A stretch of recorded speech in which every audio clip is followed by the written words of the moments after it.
Bonjour à toutes et à tous, aujourd'hui ça va être un nouveau haul. On est en vacances, comme d'habitude je vous dis, la vidéo est pré-filmée, donc là je suis en train de la filmer le 11 août 2022. Je vais la casser en deux parce que il y en a beaucoup de livres, il y en a plus de 100 €. Donc je vais commencer par les nouveautés, enfin par les nouveaux, et puis dans une prochaine vidéo, vous allez voir essentiellement les livres d'occasion, ou les livres qui m'ont été offerts, mais qui ont été déjà lus par quelqu'un. On y va? Tadam! Ce sont des livres qui viennent donc des librairies. Évidemment, il y en a plein que je ne connais pas, et ils m'ont attiré, donc je les ai pris. Je veux faire comme d'habitude une petite présentation avec un résumé qui en découle. Donc si vous voulez pas écouter 4e de la page, eh bien feuilletez, il y a toujours des chapitres en bas de mes vidéos, de chacune de mes vidéos. Je mets les chapitres, c'est-à-dire que par minute vous pouvez avancer. Donc j'ai pris le cabinet des fées, je ne connais pas du tout mais je suis tombée sous le charme, j'avais vraiment envie de découvrir. C'est un volume 2, il faut maintenant que j'en trouve un, parce que apparemment le 1 n'existe plus dans les librairies, c'est sur commande. On va enlever la jaquette pour vous lire le contenu de 4e de page. Donc ce sont contes choisis et présentés par Elisabeth Lemire. Aux éditions Piquier, c'est sorti en 2000 et 2021, enfin oui, pour l'édition poche en 2021, dis donc. Et nous avons ici beaucoup de pages, presque 1000 pages. Ça a l'air très sympa. Quand j'étais petite, j'adorais lire les contes et je collectionne les contes et donc j'espère que je vais apprécier cela également. Je suis désolée pour la luminosité, j'espère que c'est assez clair. Bon, on n'est pas chez nous donc je fais avec les moyens de bord. Alors, de mémoire de conteur, on ne vit jamais mourir de fée. Le conte est là, vif comme truite au torrent. Venu de nulle part et de partout, venu d'il était une fois et d'il y a bien longtemps, voici un choix de ces récits aussi vieux que le monde, trouvés au cabinet des fées.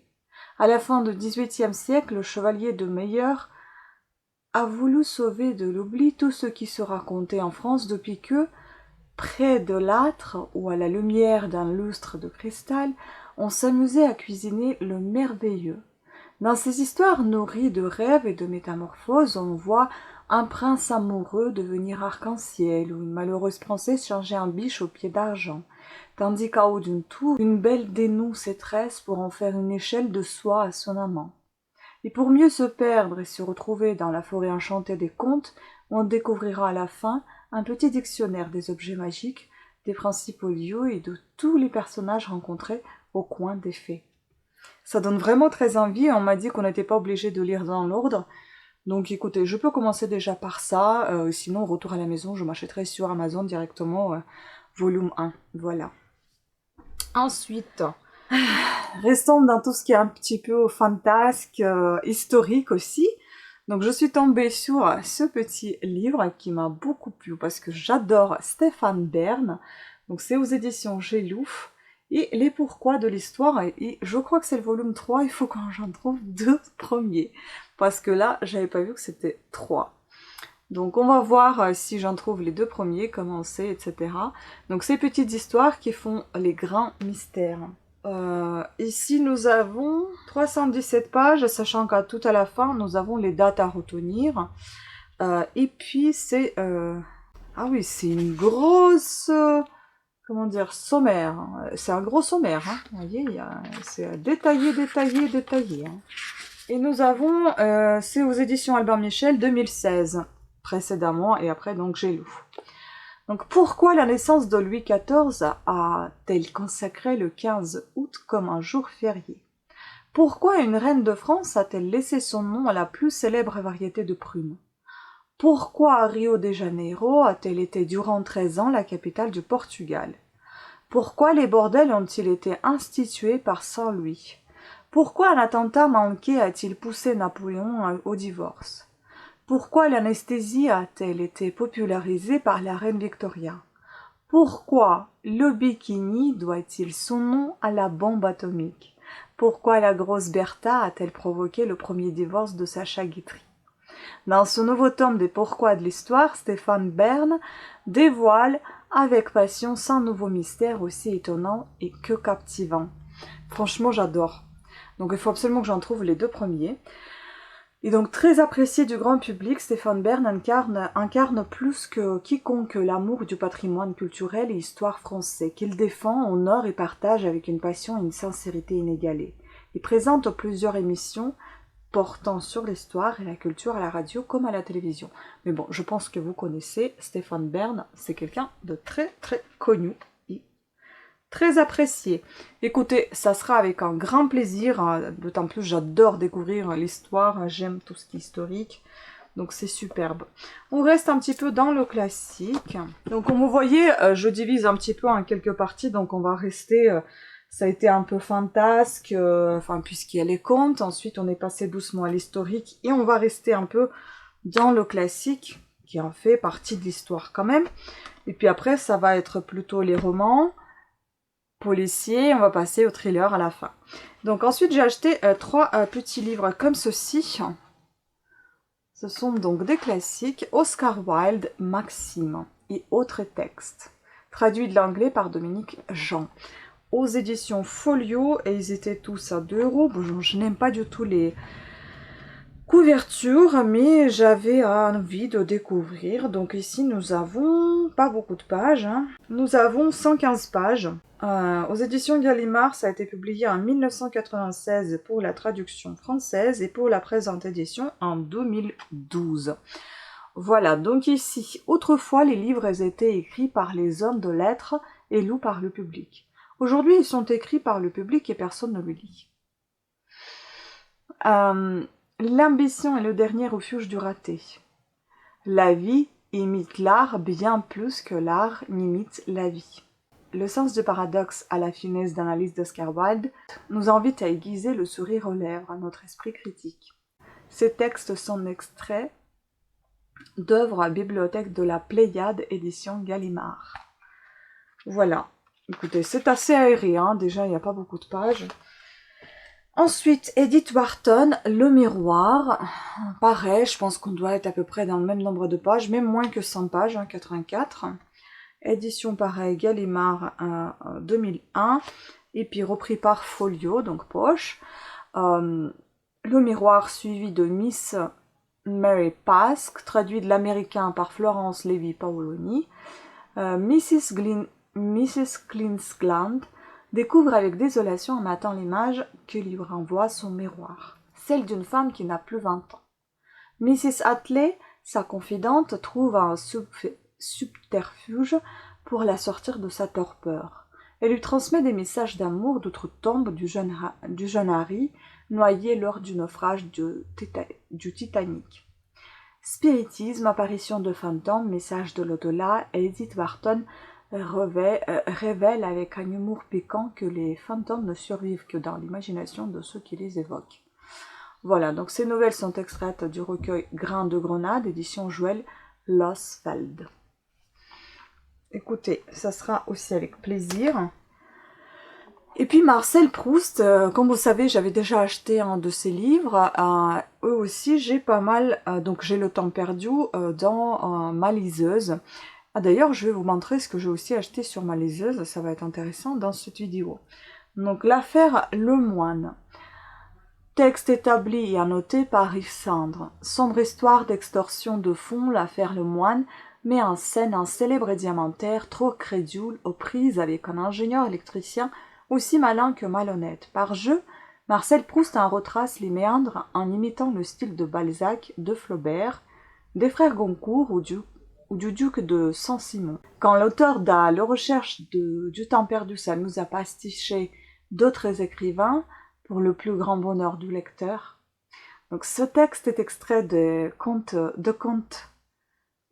Sainte-Beuve, précédé de pastiches et mélanges et suivi d'essais et articles, bibliothèque de la Pléiade, édition Gallimard. Voilà, bon, je suis fatiguée, je pense, pour lire 104 pages. Ensuite, je vous montre d'autres livres physiques et enfin, je vous montrerai les livres de ma liseuse. Donc ensuite, on passe à tout ce qui est un petit peu, on va dire, romantique. Madame de la Fayette, donc ici la princesse de Montpensier, suivie de la comtesse de Tinde. Vous savez très bien que j'adore les princesses, les reines, les rois, comme l'histoire. Donc c'est Hugo Poche classique, il est archi fin. Et il a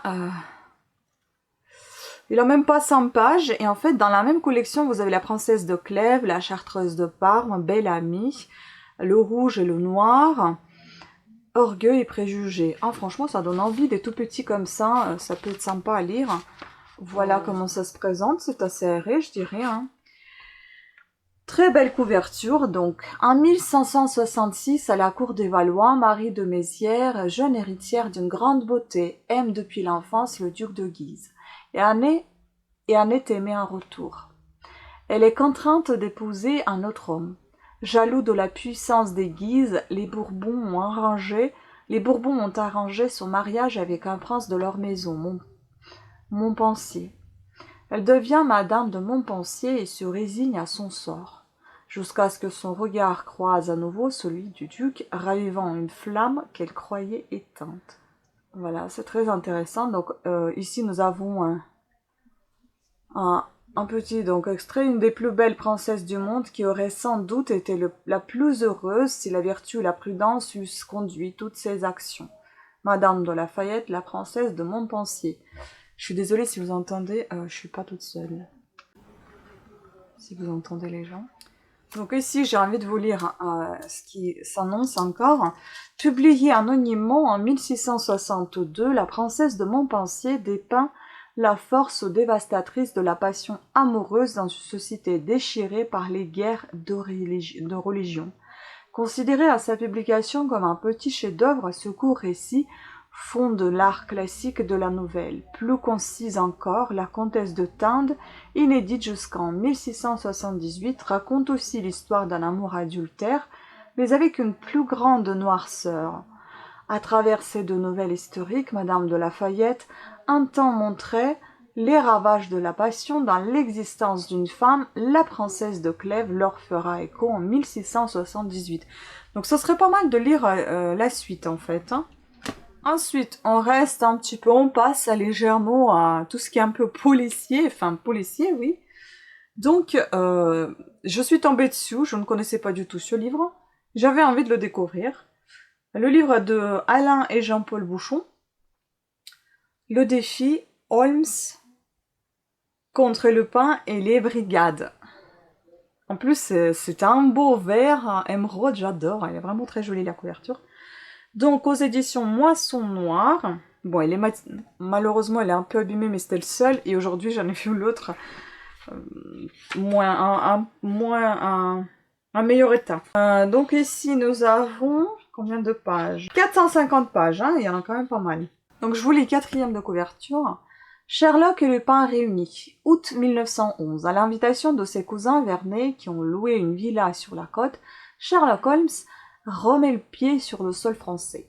Accompagné de son fidèle Watson et d'Harriet Cooper, amis de suffragettes enragées, ils apprennent que Jenny Bradpick, la richissime héritière de l'Empire Bradpick, portera à sa prochaine sortie une parure de diamants ayant appartenu à la du Barry. Holmes comprend rapidement la raison de la présence de Lupin à Royan. Il va voler les bijoux. Mais cette manœuvre ne serait-elle pas destinée à masquer l'enlèvement du chimiste Mancenet? Au Grand Hôtel, de nombreux personnages excentriques attirent particulièrement l'attention de Holmes. Le chef de réception. Perrier, un ancien de la marine marchande. Nob, un nain faisant fonction de groom. Les Bradpick, père et fille, magnats de l'industrie américaine. Il ne manquait plus que l'arrivée des brigades mobiles pour assister à un sommet de la cambriole. Donc ici, né dans la petite école publique de Vancey, au sud des Deux-Sèvres, Jean-Paul et Alain Bouchon ont d'abord publié chacun de leur côté des romans policiers, des ouvrages historiques et des autobiographies.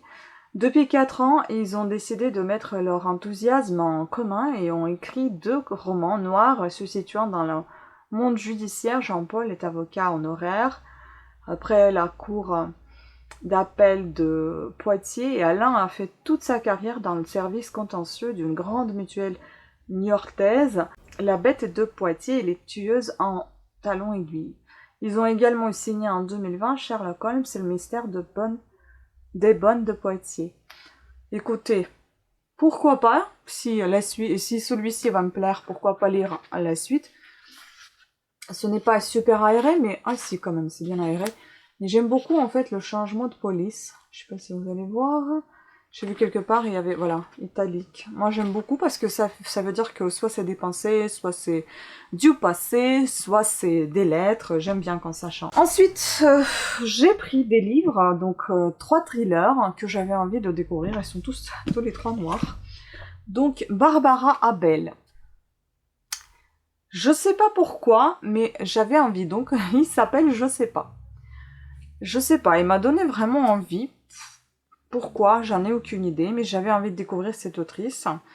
Le livre est à 430, enfin presque 440 pages. Il a été publié aux éditions Belfond en 2016. Il est repris donc par Pocket. Donc c'est le grand jour de la sortie en forêt de l'école maternelle des Pinsons. Un avant-goût de vacances. Tout se déroule pour le mieux jusqu'au moment du retour quand une enfant manque à l'appel. Emma, 5 ans, a disparu. C'est l'affolement général. Que s'est-il passé dans la forêt? À 5 ans, on est innocent. Pourtant, ne dit-on pas qu'une figure d'ange peut cacher un cœur de démon? Ça donne la chair de poule quand même, hein. Donc ici, nous avons 3 avis. Point de vue, dont 2 rebondissements en coup de théâtre. On termine le livre Le souffle coupé. Maïté Amouchi de Métro Belgique, l'auteur est fidèle à ses habitudes et nous livre une fois de plus un super thriller à en faire frissonner plus d'un. Il y avait autre titre que j'avais vu, il y en a d'ailleurs un de ces titres que j'ai acheté sur ma liseuse que je vais vous dire. Ensuite, il y avait celui-ci, L'ombre des autres de C.J. Tudor. J'avais déjà acheté de lui le livre L'homme en craie et j'avais envie de prendre celui-ci également. Donc, si vous aimez mes livres, vous allez adorer celui-ci, Stephen King. Il y a un oiseau qui a tapé la vitre. Aux éditions Gelou, enfin repris par Gelou, et essentiellement c'était chez C.J. Tudor 2020. Ou alors il y a Pygmalion en 2021 pour la traduction française. Donc nous avons ici à peu près un peu plus de 400 pages. C'est assez bien écrit dans le sens, c'est assez gros et assez aéré, je trouve. Donc, L'ombre des autres. Après L'homme créé, C.J. Tudor revient avec un nouveau thriller vertigineux. Oulala! Il a envisagé de changer de fil quand le visage d'une fillette apparut dans le pare-brise arrière parfaitement encadré par les autocollants écaillés. Elle semblait avoir 5 ou 6 ans, visage lunaire, joues roses, fins cheveux blonds, rassemblés en 2 couettes hautes. La première chose qui se dit, c'est qu'elle aurait dû être attachée. La deuxième fut easy. Depuis ce jour, Gabe n'a jamais revu sa fille. 3 ans après le drame, il arpente jour et nuit l'autoroute dans l'espoir de la retrouver. De leur côté, Frank et Alice passent aussi leur temps en voiture, mais pour fuir ceux qui leur veulent du mal. Leurs histoires convergent vers un même groupe, les autres. Soumettez-leur une enquête, ils trouveront une solution. Mais à quel prix ? C'est assez sombre, j'ai envie de vous dire, et ça donne envie de découvrir. Et puis moi j'aime beaucoup ces couvertures très sombres avec une touche de couleur. Et c'est en général c'est du rouge ou du blanc ou les deux. Et les deux même, parce que L'homme craie c'est pareil. Je crois que l'inscription était en rouge et puis le dessin à la craie il était en blanc. Et ensuite, ce livre-là, je pense que vous connaissez déjà celui-ci. Il est depuis un bon moment déjà sur Amazon. Il me semble, ça fait très très longtemps que j'ai découvert ça. La couverture ne me plaît pas.